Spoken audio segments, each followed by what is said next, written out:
Yamuna Murali kitchen. இப்போ செய்து காட்ட போகிறது பலாமரத்து இலையில் இட்லியும் சட்னி, தேங்காய் சட்னி செஞ்சு காட்டுறேங்க. தேங்காய் சட்னி கடைசியில் 2 சின்ன வெங்காயத்தை கொத்தமல்லி தழை போட்டு அரைச்சி காட்டுறேன். அது லாஸ்ட்டில் போடுறேன். நாகர்கோவிலில் எல்லாத்த தாளிக்கிறதுக்கெல்லாம் சாம்பாருக்கு, ரசத்துக்கு, சட்னிக்கு எல்லாத்துக்கும் சின்ன வெங்காயத்தை போட்டு தாளிப்பாங்க. ஆனால் நான் சின்ன வெங்காயத்தை போட்டு அரைச்சி தான் காட்டுறேன், தாளிக்கிறது கிடையாது. இன்னொரு நாளைக்கு தாளித்து காட்டுறேன் நான். அவ்வளோதானே. இப்போ செய்து காட்டுறேங்க. நான் இப்போ தேவையான பொருட்கள் காட்டுறேன். இந்த இதுக்கு இட்லிக்கு பாரம்பரிய இட்லிக்கு பலாமரத்து இலையை பொறிச்சு தென்னங்கீத்தில் தச்சு கூடை மாதிரி செஞ்சு வச்சுருக்கேன். இதில் இட்லி ஊற்றினா ரொம்ப நல்லதுங்க உடம்புக்கு. இந்த இலையை போட்டு காய்ச்சி, தண்ணியில் போட்டு காய்ச்சி, அது தினம் காலையிலேருந்து நைட்டு வரைக்கும் சாப்பிடுவாங்க சுகர் பேஷண்ட்ஸு. அவங்களுக்கு அது நல்லது. சுகரை நார்மலாக வச்சுக்கோன்னு சொல்லுவாங்க. எனக்கு தெரியாது, சொல்கிறது கேட்டுட்டு நான் இது பண்ணுறேன். எங்கள் பாட்டி இந்த மாதிரி செஞ்சு கொடுப்பாங்க, அதனால் நான் இதை செஞ்சு காட்டுறேன் உங்களுக்கு. அது பலாமரத்து இலையில் செய்கிறது இட்லி ரொம்ப நல்லதுங்க, உடம்புக்கு நல்லது. கூட மாதிரி தைச்சி வச்சுருக்கேன். உங்களுக்கு 20 நாளைக்கு எப்படி தைக்கிறதுன்னு சொல்லிட்டு காட்டுறேன் நான். இந்த இட்லிக்கு ரவை அரிசி ரவைங்க. ரவை விற்கிதுங்க அப்படியே ரெடிமேடாக இட்லிக்குன்னு சொல்லிட்டு.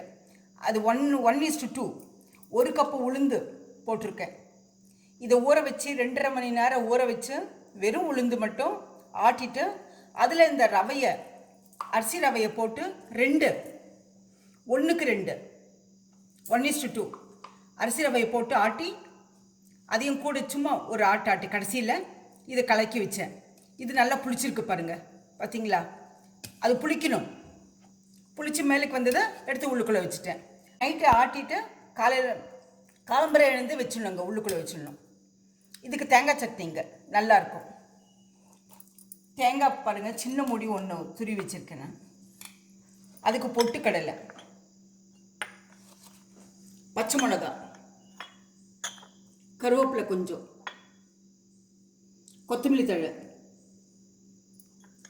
சின்ன வெங்காயம் 2, ஒரு 4 பூண்டு, சின்ன பல்லு பூண்டு, புளி, சின்ன துண்டு புளி, தேவையான உப்பு.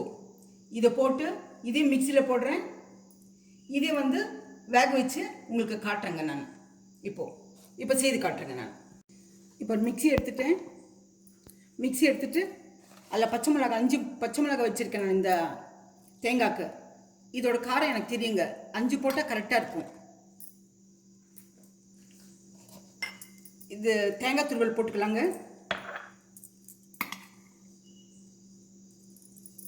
தேங்காய் துருவல் போட்டுக்கிட்டேங்க. பொட்டுக்கடலை போட்டுக்கலாம். நெக்ஸ்ட்டு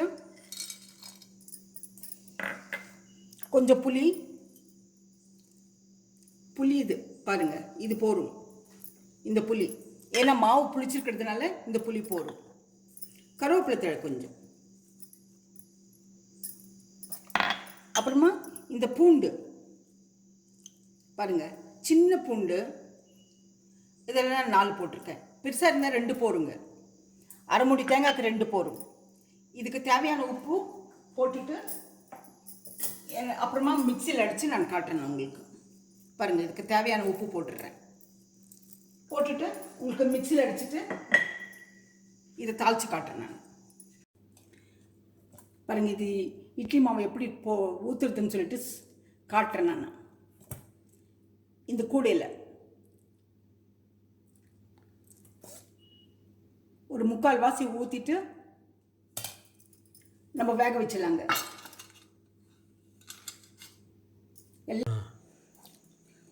சட்னி அரைச்சாச்சுங்க, மிக்சியில் போட்டு. அதை அரைச்சி எடுக்கிறதுக்கு முந்தி அந்த 2 வெங்காயம், சின்ன வெங்காயம் வச்சு கூட கொஞ்சம் கொத்தமல்லி தழை இருந்தது இல்லைங்களா, அதையும் போட்டு மிக்சியில் லாஸ்ட்டில் போட்டிருக்கேன். மிக்சியில் போட்டு அடித்து இதில் போட்டு வச்சுருக்கேன். பாருங்கள், வெங்காயம் போட்டு வச்சுருக்கேன். இதில் 2 வெங்காயங்க லாஸ்ட்டில். இப்போது உங்களுக்கு தாளித்து காட்டுறேங்க.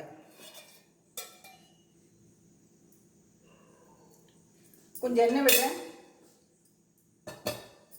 எண்ணெய் காஞ்ச பிறகு கடுகு போடுறேன். எண்ணெய் காஞ்சி போச்சுங்க. இப்போ கடுகு போடலாம்.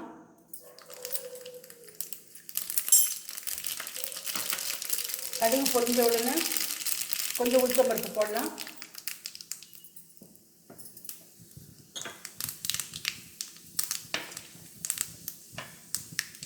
போட்டுட்டு அப்புறம் கருவேப்பிலை போடலாம்.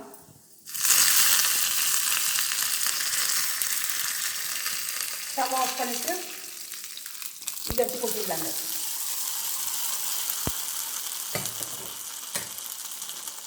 இட்லி வெந்தாச்சு. இந்த கூடையில் ஊற்றி வச்சுருக்கேன் பாருங்கள். ஒரு கூடையை வந்து பிரித்து காட்டியிருக்கேன் உங்களுக்கு. பிரித்து அதில் இருக்கிற இட்லி எடுத்து வச்சுருக்கேன் நான். அது ஊற்றுறதுக்கு முந்தி இது ஒரு முறை தண்ணியில் அலசி எடுத்துடணும் இந்த கூடையை. அதில் இட்லி ஊற்றி பாருங்கள். ஒரு இட்லி வந்து இந்த ஸ்டிக் எடுத்துட்டா போடுங்க, தனியாக வந்துடும். இந்த ஸ்டிக் எடுத்துடணும், பிரிச்சிடணும். பிரிச்சுட்டா போடும்.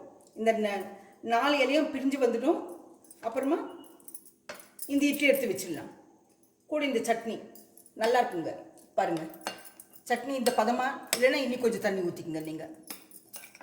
பாருங்கள் இந்த பதமாக தேங்காய் சட்னி அதை வச்சு சாப்பிட்டா ரொம்ப நல்லா அருமையாக இருக்குங்க. உடம்புக்கு ரொம்ப நல்லது. இந்த ரெசிபி பிடிச்சிருந்தா லைக் பண்ணுங்கள், ஷேர் பண்ணுங்கள், சப்ஸ்கிரைப் பண்ணுங்கள், கமெண்ட் பண்ணுங்கள், மறக்காமல் பெல் பட்டன் ப்ரெஸ் பண்ணுங்கள். அடுத்த ரெசிபியில் பார்க்கலாம்.